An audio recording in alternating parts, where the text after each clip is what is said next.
Shalom. Selamat berjumpa lagi dalam Keluarga Sorgawi hari ini dengan firman Tuhan yang saya ambil dari Maleakhi 2 ayat yang ke-15. Demikian bunyi firman Tuhan. Bukankah Allah yang esa menjadikan mereka daging dan roh? Dan apakah yang dikehendaki kesatuan itu? Keturunan ilahi. Jadi jagalah dirimu dan janganlah orang tidak setia terhadap istri dari masa mudanya. Sejauh demikian firman Tuhan yang berbahagia kita yang mendengarkannya, merenungkan dan melaksanakan dalam hidup kita hari lepas sehari. Marilah kita berdoa. Bapa Sorgawi, kami sungguh bersyukur karena Tuhan telah membentuk keluarga kami masing-masing. Dan biarlah firman Tuhan berbicara bagi setiap kami menjadi rema dan kami laksanakan dalam hidup kami. Dalam nama Yesus. Amin. Saudara-saudara yang dikasihi di dalam Kristus Yesus, saya masih ingat benar dulu ada waktu cerita anak kami Johannes, waktu dia pergi ke Jakarta, ke Malang, atau ke tempat-tempat lain di mana saya pernah melayani. Belum dia memperkenalkan dirinya, tapi sudah ada beberapa orang bertanya kepada dia, "Jo, kamu anaknya Bapak Pendeta Agus Sibarania?" Katanya. Dia agak heran, kok saya belum perkenalkan, kok orang sudah kenal saya, pikirnya. Padahal dia mungkin lupa di mana orang Batak katakan dang dau tubisyan bonana, like father, like son. Anak ya seperti ayahnya. Saudara-saudaraku yang dikasihi di dalam Kristus Yesus, Tuhan telah menetapkan salah satu tujuan berumah tangga adalah beranak cucu. Memang ada keluarga yang tidak ada keturunannya, karena ada rencana Tuhan yang jauh lebih luar biasa dan hebat bagi keluarga ini. Sudah banyak ada contohnya keluarga-keluarga yang Tuhan tidak karuniakan anak, tapi mereka boleh mengadopsi anak-anak rohani. Dan bahkan pelayanan mereka begitu luar biasa Tuhan pakai dan Tuhan berkati. Tapi untuk bagi kita setiap keluarga yang telah Tuhan karuniakan dan Tuhan berkati lewat anak, atau yang akan Tuhan berkati dan berikan keturunan anak, jelas tujuannya adalah supaya keturunan kita adalah keturunan ilahi, anak yang takut akan Tuhan, hidup benar dan saleh di dalam Tuhan. Saudaraku yang dikasihi di dalam Kristus Yesus, pernah Bapak Pendeta Dr. Julianto Simanjuntak katakan ada 3 hal yang akan kita wariskan kepada anak-anak kita. Yang pertama, warisan fisik. Yang kedua, warisan psikis. Dan juga yang ketiga, warisan spiritualitas, kerohanian. Saudaraku, warisan fisik. Tadi saya sudah ungkapkan masalah wajah. Like son, like father, ya. Like father, like son, ya. Anak seperti ayahnya. Dang dau tubisyan bonana. Makanya saya dulu ya berusaha dan berdoa supaya istri saya lebih putih, lebih cantik, ya. Lebih dari saya, kira-kira begitu. Tahu-taunya kegantengan saya yang turun sama anak-anak saya. Yang hitam ya tetap hitam juga, kan begitu. Nah, saudaraku yang dikasihi di dalam Kristus Yesus, tidak hanya masalah wajah tubuh kita ini, kekuatan tubuh kita ini, kehebatan tubuh kita ini, tapi juga apa? Masalah ya, latar belakang penyakit kita. Jadi sekali lagi bukan masalah kegantengan, kecantikan, kehebatan, kesehatan, umur, tapi juga masalah ini riwayat sakit kita. Jadi bisa kita mewariskan sakit jantung, diabetes, dan juga darah tinggi, kolesterol, dan lain-lain sebagainya. Saya masih ingat umur 41 tahunan ayah saya sudah stroke. Dan itu juga rupanya turun sama saya. Umur 41-an juga mudah-mudahan juga sudah darah tinggian, ya. Dan saya berharap bahwa dan dua saya, anak-anak saya, tidak ada yang langsung darah tinggi. tidak ada keturunan penyakit melalui pola hidup yang bagus. Tapi umur juga, opung saya juga cepat meninggal. Ayah dan juga saudara-saudaranya juga cepat meninggal. Saya berdoa supaya tidak. Dan puji Tuhan sudah diberi 13 tahun bonus dari ayah saya. Saya berharap bahwa anak-anak saya lebih tua, lebih hebat, dan lebih ganteng luar biasa dari saya. Nah, saudaraku yang dikasihi di dalam Kristus Yesus, bisa kita doakan? Bisa. Namanya juga berdoa dan berharap kepada Tuhan. Yang kedua saudara, warisan psikologis. Menurut Pak Julianto, kalau orang tua kita gampang stres dan depresi, kita juga anak-anaknya akan mewarisi pola stres itu. Tapi sebaliknya, jika orang tua memiliki kasih yang luar biasa, penuh pengampunan, dan juga pasti pola itu akan diwariskan kepada anak-anaknya. Saudaraku, warisan psikis atau mental itu menurut beberapa orang itu terkait dengan akal, pikiran, rasio, jiwa, hati, dan etika, bahkan moral, serta tingkah laku kita. Nah, kalau orang tua kita sudah dididik dengan pola yang proaktif, protektif, maksud saya protektif, berlebihan, maka dia juga akan melakukannya kepada siapa? Kepada anak-anaknya, yang mengakibatkan anaknya itu kurang terampil bersosialisasi, emosinya kaku dan sulit dikontrol, gangguan aktivitas di dalam hidupnya hari lepas sehari, terlalu penurut, dan rentan depresi, rentan menjadi korban perundungan, mudah terserang penyakit, bahkan ada yang takut dicintai loh. Ya. Mudah tersinggung, bahkan egois, arogan, percaya dirinya berlebih, dan bahkan dia bisa mengalami krisis identitas. Tapi sebaliknya, jika keluarga kita dirawat, dicintai, penuh kasih, penuh bertanggung jawab, kemungkinan besar anak-anaknya juga menunjukkan sifat-sifat karakter yang dewasa, mudah mengasihi dan mengampuni.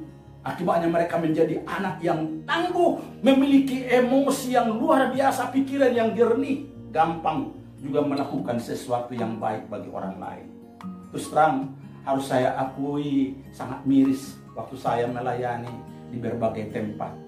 Ada orang tua yang mendidik anaknya dengan kata-kata kasar, kata-kata kotor, bahkan kata-kata binatang. Maaf ya, ada yang katakan ya anjing lah, babi lah, binatang lain lah kepada anak-anak. Padahal mana ada ya, orang tua yang rindu anaknya berperilaku anjing, berperilaku babi atau binatang. Tidaklah. Bisa saja orang katakan itu kebiasaan yang sudah terbiasa. Tapi toh harus kita rubah. Supaya pola itu tidak menjadi bagian daripada anak dan cucu-cucu kita kelak. Kita harus bertobat. Supaya apa? Supaya anak-anak kita itu dididik di dalam pertanggungjawaban yang jelas kepada Tuhan. Memiliki hati yang sungguh-sungguh bertanggung jawab supaya anak-anaknya diberkati oleh Tuhan. Yang ketiga, warisan spiritual. Menurut Pak Julianto, jika keturunan itu aktivis cinta Tuhan yang spiritualitasnya oke, relatif anak-anaknya menerima warisan rohani yang baik, penuh kasih dan cinta kasih kepada Tuhan, gampang berdoa, gampang datang beribadah kepada Tuhan. Tapi sebaliknya, kalau anak-anak itu lahir dari keturunan sihir, kuasa gelap, dukun-dukun, maka nanti juga anak-anaknya akan mudah mengikuti ilah-ilah lain. Gampang ikut-ikutan dengan melakukan banyak penyembahan kepada hal-hal yang gaib. Bisa saja memang akhirnya ilah-ilah seperti hanya mencintai uang, mencintai harta, menjadikan sesuatu ilah lain dan menomorduakan Tuhan. Saudaraku, memang wajar harus kita akui bahwa orang tua merindukan supaya anak-anaknya mewarisi yang tangguh, yang kuat, yang hebat, baik fisiknya, psikisnya, jiwanya, hatinya, rohnya juga menyala-nyala untuk Tuhan. Tapi sadarkah kita, saudaraku, bahwa warisan terpenting menurut Alkitab adalah mewariskan iman kepada Yesus Kristus. Firman Tuhan ungkapkan, walaupun kita memiliki harta yang berlimpah, pendidikan yang tinggi, dari universitas terbaik, memiliki jabatan-jabatan yang hebat, masih ada warisan yang sangat berharga yang Tuhan sediakan. Itu jauh lebih berharga dibandingkan dengan semuanya kekayaan, yakni beriman kepada Yesus. Inilah warisan pertama yang orang tua harus berikan kepada anak-anaknya. Warisan ini tidak bisa dicuri oleh orang lain. Tidak bisa dihancurkan oleh nengat dan karat. Harta yang ada di dunia ini, jabatan, kehebatan dunia ini akan lenyap. Tetapi firman Tuhan katakan, harta sorgawi tidak bisa dirusak olehnya, bahkan pencuri pun tidak bisa mencurinya. Dalam Matius 6 ayat 19 sampai 20. Itu saudaraku, para ayah yang mengasihi Tuhan Yesus dengan segenap hati dan pikirannya, pastikan anak-anakmu mewarisi warisan kekal, warisan spiritualitas yang baik, hidup mengasihi Tuhan, mengasihi sesama seperti mengasihi diri sendiri. Kita orang tua yang bertanggung jawab harus memperkenalkan, mengajarkan firman Tuhan berulang-ulang kepada anak-anak kita. Harus membawa anak-anak kita percaya kepada Tuhan Yesus, sehingga mereka betul-betul mengalami hidup yang kekal. Sebab firman Tuhan katakan dalam Amsal 13 ayat 22, mengingatkan kita, orang baik meninggalkan warisan bagi anak cucunya, tetapi kekayaan orang berdosa, sekali lagi, kekayaan orang berdosa disimpan bagi orang benar. Ini jelas, jika kita hidup berkenan kepada Tuhan, ya, kita akan mewariskan harta kekal kepada anak-anak kita. Tapi sebaliknya, apapun yang kita hasilkan di dunia ini, jika kita tidak memperdulikan Tuhan, hidup benar di dalam Tuhan, percayalah, hasil yang kita capai itu juga akan diberikan kepada orang-orang benar. Jadi janganlah hanya mencari, mengejar harta warisan yang duniawi ini, tetapi kejarlah hidup yang benar dan berkenan kepada Allah. Wariskanlah juga kepada siapa? Anak cucu kita. Saudaraku yang dikasihi di dalam Kristus Yesus, saya mengakui saya bukan ayah yang baik. Memang sejak pacaran saya bersama istri saya dulu sudah membaca Alkitab. Bahkan kami lanjutkan bermesbah keluarga dari dulu sampai sekarang. Tapi sekali lagi saya bukan ayah yang baik. Waktu anak-anak kecil saya sering marah-marah, bahkan memberikan pendidikan semuanya kepada istri saya. Saya cepat marah. Kata-kata kasar kuat sering keluar, bahkan kadang-kadang mau memukul anak-anak jika bandel. Saudaraku, saya akhirnya bertobat karena saya sadar itu salah. Melalui firman Tuhan saya disadarkan bahwa warisan seperti itu tidak cocok untuk anak-anak saya. Biarlah hanya mereka yang mengalaminya. Tapi saya rindu supaya nanti bakal cucu saya tidak lagi mewarisi hal-hal yang tidak baik itu dari saya. Saya bertobat, mengakui kesalahan saya kepada Tuhan, juga kepada anak-anak saya waktu Yohanes diwisuda sarjana teologi. Saudaraku yang dikasihi di dalam Kristus Yesus, firman Tuhan dari Mazmur 112 ayat 1 dan 2 berkata, haleluya, berbahagialah orang yang takut akan Tuhan, yang sangat suka kepada segala perintahnya.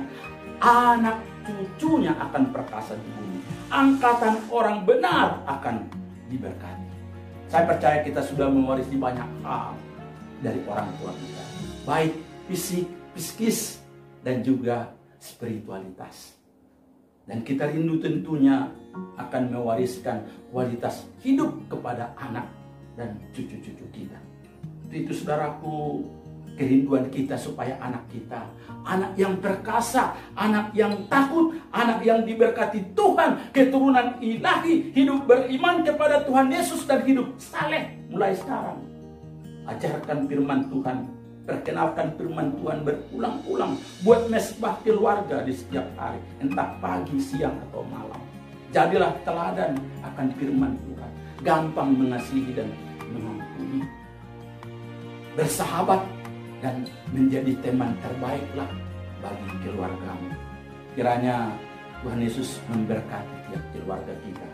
Saudaraku, jangan lupa subscribe video saya ini agar Anda tetap mengikuti kupasan lain tentang keluarga surgawi. Horas, Tuhan Yesus memberkati.